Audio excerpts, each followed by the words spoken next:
મને સુગંધ આવી તો મનુ નહીં સુગંધ આવી તો કે હાલો હું થોડોક લીમડો લઈ લઉં. જય માતાજી, વેલકમ ટુ અવર વ્લોગ. અને પછી અમે નીકળી ગયા ઘર તરફ ને બસ આપણે ઘર તરફ જતી નથી એટલે આપણે તો બાઇક લઈને જ જવું પડશે.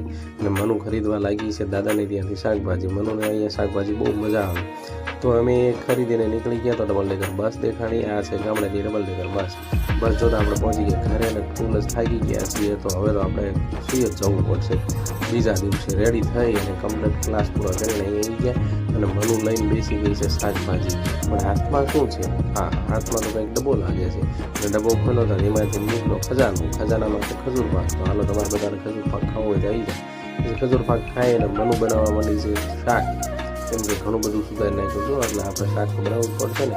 તો જો આવું આપણે શાક બનાવવાનું છે પણ કદાચ ભાતે બનાવવાના છે એટલે વધારે ભાત બનશે. મમ્મી અહીંયા બનાવે છે બાજરાના બટાટા એટલે બાજરાના રોટલા. અને અહીંયા આપણે લીલી ડુંગળી આવી ગઈ છે એટલે હવે મજા આવી જશે. તો આની સાથે આપણો બ્લોગ પૂરો કરીએ.